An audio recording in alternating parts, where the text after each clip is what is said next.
नई बहू ने बनाई पहली रसोई में दाल चावल। गौरी जल्दी जल्दी चूल्हे पर दाल चावल बना रही होती है। शुक्र है भगवान का, दाल चावल बन गए, जल्दी से दाल में तड़का लगा देती हूँ। ये कहकर गौरी जीरा, हरा धनिया, प्याज, टमाटर काट कर दाल में तड़का लगाकर बने हुए दाल चावल को बेचने ले जाने के लिए ठेले पर रखने लगती है। तभी उसका छोटा भाई राजू कहता है, दीदी दाल चावल बन गई क्या? मुझे थोड़ा सा दाल चावल दे दो, भूख लगी है। हाँ ये ले, अब दीदी को जाने दे।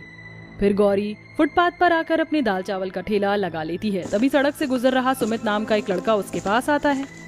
हाँ प्यारे प्यारे ग्राहकों, और खाओ गौरी के हाथों के बने गर्मा गर्म स्वादिष्ट दाल चावल। सुनिए, जरा एक प्लेट दाल चावल देंगी? ये लीजिए साहब जी। सुमित गौरी को प्यार भरी नजरों से देखते हुए दाल चावल खाता है। अरे वाह, आप तो बहुत ही स्वादिष्ट दाल चावल बनाती हैं। शुक्रिया साहब जी। प्लीज आप मुझे साहब जी मत कहिए, मेरा नाम सुमित है, आप मुझे सुमित कह सकती हैं। दाल चावल खाकर सुमित गौरी को पैसे देकर वहाँ से चला जाता है। सुमित पहला ग्राहक नहीं था जिसने गौरी के बनाए दाल चावल की तारीफ की थी। गौरी जितनी ही गरीब थी, सुमित उतने ही अमीर और बड़े घर का बेटा था। देवर जी आ गए आप? वैसे आज कॉलेज से आने में इतनी देर क्यों लगा दी? चलिए डिनर लग गया है, आ जाइए। पल्लवी भाभी, मुझे भूख नहीं। भूख नहीं है? ऐसे कैसे भूख नहीं?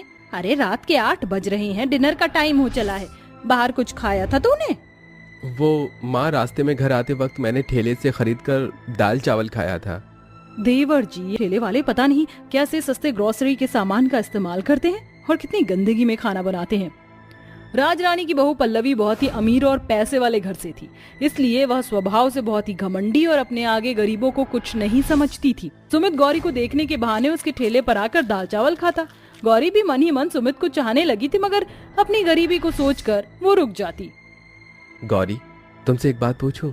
तुम ये दाल चावल का ये जो ठेला है वो क्यों लगाती हो? सुमित जी, मेरे सर पर मेरे छोटे भाई और मेरे पिता की जिम्मेदारी है। कुछ समय पहले तक पिताजी ठीक थे, मजदूरी करके घर चलाते थे, मगर अब उनसे इतनी मेहनत नहीं होती, इसलिए घर का दाना पानी चलाने के लिए मैंने दाल चावल का ठेला लगाया। गौरी की तकलीफों को देखकर सुमित ने गौरी से शादी की बात अपने परिवार में बताई। सुना आपने सुमित क्या कह रहा है? मम्मी जी, मैं बात करती हूँ देवर जी से। हो क्या गया है आपको? शादी अपनी बराबरी के स्टेटस वालों में ही अच्छी लगती है। बस करो पल्लवी बहू, और भाग्यवान क्या हो जाएगा जो एक गरीब घर की बेटी अगर हमारे घर की बहू बन जाएगी। हमारा सुमित उसी के साथ खुश है। सुमित की खुशी के लिए उसके अमीर घर वाले रिश्ता लेकर गरीब गौरी के घर आते हैं। नमस्ते भाई साहब, मैं यशवर्धन हूँ। दरअसल मेरा बेटा सुमित और गौरी एक दूसरे को पसंद करते हैं। हम गौरी को अपने घर की बहू बनाना चाहते हैं। ये सुनकर गरीब गोपी की आंखों में खुशी के आंसू भर आते हैं।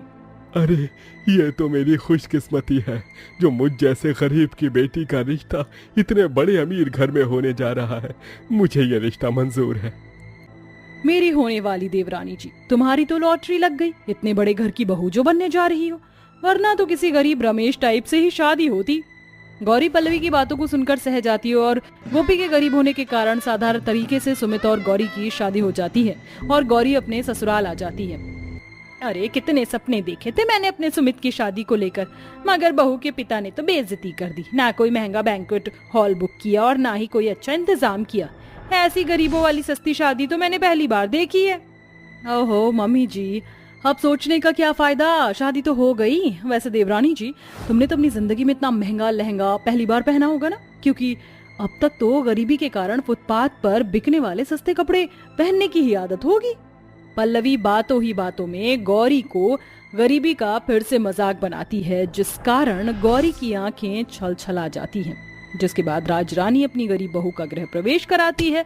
ससुराल के पहले दिन गौरी जल्दी सुबह 5 बजे उठकर पूरे घर की साफ सफाई करती है। इतने में उसकी सास राजरानी और जेठानी पल्लवी किचन में आती हैं।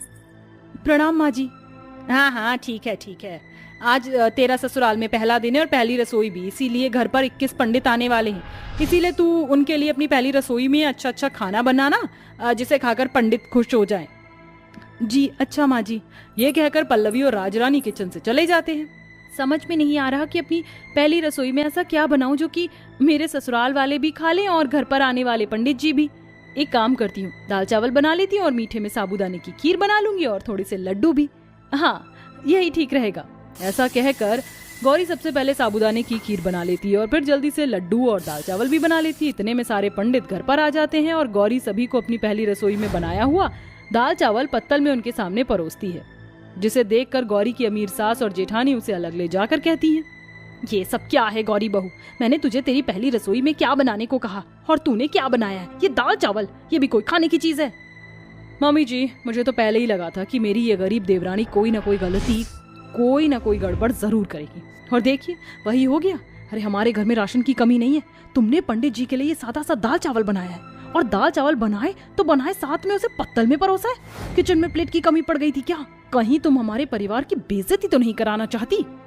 नहीं नहीं जेठानी जी, ऐसा मत कहिए, मेरा ऐसा कोई इरादा नहीं है। झूठी सफाई देना बंद कर।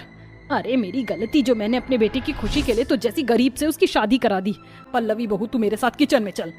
जी मम्मी जी।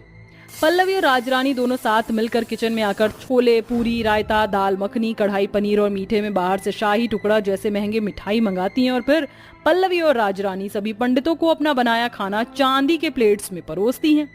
ये लीजिए पंडित जी, अब खाना शुरू कीजिए। माफ कीजिएगा, मेरी नई बहू जरा गरीब घर से आई है, इसीलिए उसको हमारे घर के तौर तरीके पता नहीं है, इसीलिए उसने गलती से पहली रसोई में गरीब वाले दाल चावल बना दिए थे। राजरानी जी, हम साधारण सी जिंदगी जीना पसंद करते हैं और सादा खाना पसंद करते हैं। हमारे लिए इस चांदी के बर्तन में ये अमीर वाला खाना मोल नहीं रखता। आपकी बहू सर्वगुण संपन्न है, इसीलिए उसे पता है कि पंडित सादा भोजन ही खाते हैं, इसलिए तो उसने हमारे लिए दाल चावल और साबूदाने की खीर बनाई थी। हमारे लिए वही खाना ले आइए। पंडित की बात सुनकर गरीब बहू बिना वक्त गवाए उन सभी को अपने बनाए दाल चावल और साबूदाने की खीर परोसती है, जिसे सभी पंडित खुशी से खाना शुरू करते हैं। गरीब बहू के बनाए सादे दाल चावल उन्हें इतने ज्यादा पसंद आते हैं कि वो दोबारा से दाल चावल मांग कर खाते हैं और जाते जाते उसे आशीर्वाद देते हैं। राजरानी जी, आपकी गरीब बहू एक बहुत ही अच्छी गृहिणी है। जब तक इसके कदम इस घर में है, आपके घर में कभी कोई कमी घाटी नहीं आएगी। ये कहकर पंडित वहां से चले जाते हैं और राजरानी और पल्लवी अपने किए पर पछताते हुए गौरी से माफी मांगते हैं। देवरानी जी, मुझे माफ कर दो, मुझे तुमसे इस तरह से बात नहीं करनी चाहिए थी। नहीं बहू, मुझे भी माफ कर दे। तूने तो अपनी तरफ से अच्छी बहू की जिम्मेदारी निभाई थी, मगर मैंने तेरी पहली रसोई में दाल चावल देखकर तुझे जो नहीं कहना चाहिए था वो कह दिया। कोई बात नहीं माँ जी, मुझे आपके या जेठानी जी की बातों का बुरा नहीं लगा। आप मुझसे बड़ी हैं और गलती तो किसी से भी हो सकती है।